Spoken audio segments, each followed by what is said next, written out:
பெண்கள் உரிமை பேசும் இந்நாளில் தெருவில் கிடந்து அழுகிறோம். முல்லைத்தீவில் உறவுகள் போராட்டம். குழந்தைகள் மற்றும் பெண்களுக்காக 2 சிறப்பு ஜனாதிபதி பணிக்குழுக்கள் வேண்டும். சஜித் பிரேமதாச. போக்குவரத்து போலீசாரின் சீருடைகளில் கேமரா. ஆசிரியர் ஒருவரின் மோசமான செயல். வைத்தியசாலையில் ஆசிரியை.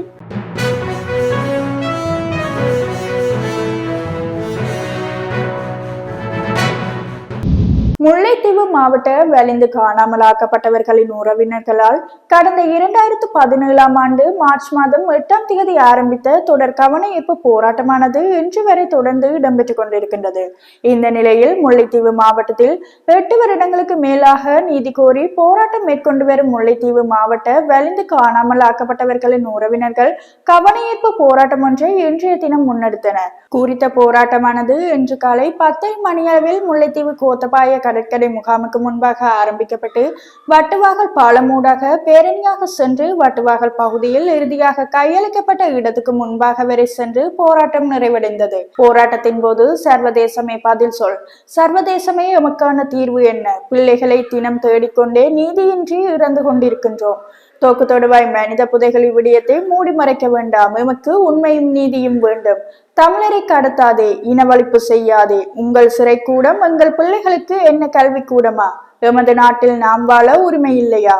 உலகமெல்லாம் பெண்கள் உரிமை பேசும் இந்நாளில் தெருவில் கிடந்து அள வைத்திருக்கிறது அரசு போன்ற பல்வேறு கோஷங்களை எழுப்பி பதாதைகளை தாங்கியவாறு போராட்டத்தை மேற்கொண்டிருந்தனர். குறித்த போராட்டத்தின் போது வட்டுவாகல் விகாரைக்கு செல்லும் வழியில் அதிகளவான போலீசார் கடமையில் ஈடுபட்டிருந்தமையும் குறிப்பிடத்தக்கது. குழந்தைகள் மற்றும் பெண்களுக்காக 2 சிறப்பு ஜனாதிபதி பணிக்குழுக்கள் பெயரிடப்பட்டு செயல்படுத்தப்பட வேண்டும் என்று எதிர்க்கட்சி தலைவர் சஜித் பிரேமதாச நாடாளுமன்றத்தில் தெரிவித்தார். கிளீன் ஸ்ரீலங்கா திட்டத்துக்காக ஜனாதிபதி பணிக்குழு ஒன்று நிறுவப்பட்டுள்ளது. மேலும் குழந்தைகள் மற்றும் பெண்களுக்காகவும் அதனை செய்ய முடியாமல் இல்லை. வீட்டிலும் வீதிகளிலும் பணியிடங்களிலும் பெண்களும் குழந்தைகளும் ஒரு பெரிய துயரத்தை எதிர்கொள்கிறார்கள் என்பதை நாம் ஒப்புக்கொள்ள வேண்டும். இதற்கு அனைத்து கட்சிகளும் இணைந்த ஒரு வேலை திட்டம் தேவை, ஒரு முழுமையான திட்டம் தேவை. ஊட்டச்சத்து குறைபாட்டை ஒழிக்கவும் குழந்தைகள் மற்றும் பெண்களின் உரிமைகளை பாதுகாக்கவும் நாம் அனைவரும் ஒன்றிணைந்து செயல்பட வேண்டும் என்று நான் முன்மொழிகிறேன் என தெரிவித்தார். போக்குவரத்து பணியில் ஈடுபட்டுள்ள சில அதிகாரிகள் மீது பல்வேறு நபர்கள் குற்றச்சாட்டுகளை முன்வைப்பதாகவும் அந்த குற்றச்சாட்டுகளின் உண்மைத்தன்மையை அதிகாரிகளின் சீருடையில் கேமராக்களை அணிவதன் மூலம் இதனை சரிபார்க்க முடியும் என்றும் போக்குவரத்து கட்டுப்பாடு மற்றும் சாலை பாதுகாப்புக்கு பொறுப்பான துணை போலீஸ் மா அதிபர் தெரிவித்துள்ளார். ஒவ்வொரு கேமராவும் சுமார் 1.5 லட்சம் ரூபாய் செலவாகும் என்றும் இந்த கேமராக்களில் 5000 சீனாவில் இருந்து ஆர்டர் செய்ய எதிர்பார்ப்பதாகவும் துணை போலீஸ் மா அதிபர் தெரிவித்துள்ளார். சாலை பாதுகாப்பை மேம்படுத்தவும் விபத்துக்களை குறைக்கவும் எதிர்காலத்தில் அமெரிக்காவில் இருந்து அதிக லேசர் வேக கேமராக்களை கொள்வனவு செய்ய திட்டமிடப்பட்டுள்ளதாகவும் தெரிவிக்கப்படுகின்றது. எம்பிலிப்பிட்டிய கல்வி வலயத்தில் உள்ள பாடசாலை ஒன்றில் ஆசிரியர் ஒருவர் நேற்று பெண் ஆசிரியை ஒருவரை தாக்கியுள்ளார். இந்த தாக்குதல் தொடர்பாக உடனடி நடவடிக்கை எடுக்க வேண்டும் என தேசிய மக்கள் சக்தியின் மொனராகலை மாவட்ட பாராளுமன்ற உறுப்பினர் சதுரை கங்காணி இன்று நாடாளுமன்ற அமர்வில் வைத்து கோரியுள்ளார்.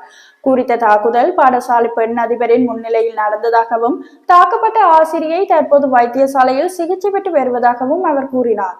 அதன் பின்னர் உரையாற்றிய பிரதமர் கலாநிதி ஹரிணி அமரசூரிய இந்த சம்பவம் இன்று காலை தமக்கு தெரிய வந்ததாக குறிப்பிட்டார். இருப்பினும் இந்த தாக்குதல் தொடர்பாக நிச்சயமாக சட்ட நடவடிக்கை எடுக்கப்படும் என்றும் அவர் தெரிவித்தார். அத்துடன் ஒழுக்காற்று நடவடிக்கை எடுக்க கல்வி அமைச்சுக்கு அறிவிக்கப்படும் என்றும் அதன் முன்னேற்றம் குறித்து இன்றைய நாளுக்குள் பாராளுமன்றத்தில் முன்வைக்கப்படும் என்றும் பிரதமர் மேலும் தெரிவித்தார். பண்டாரநாயக்க சர்வதேச விமான நிலையத்தின் 2வது முனையத்தின் பணிகள் இந்த ஆண்டு தொடங்கும் என்று விமான போக்குவரத்து அமைச்சர் பிமல் ரத்நாயக்க தெரிவித்துள்ளார். நாடாளுமன்ற அமர்வில் கலந்து கொண்டு இன்று உரையாற்றும் போதே அமைச்சர் இந்த விடயத்தை குறிப்பிட்டுள்ளார்.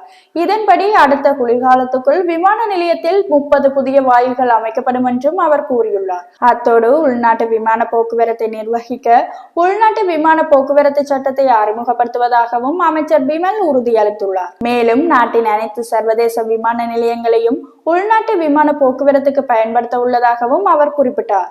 இதேவேளை மத்தள ராயபக்ச சர்வதேச விமான நிலையத்தை லாபமூட்டும் நிறுவனமாக மாற்றியமைப்பதற்காக அதனை விமான பழுதுபார்க்கும் மையமாக மாற்றுவது குறித்து அரசாங்கம் கவனம் செலுத்தியுள்ளதாக அமைச்சர் பிமல் ரத்நாயக்க நேற்றைய தினம் கூறியிருந்தமை குறிப்பிடத்தக்கது.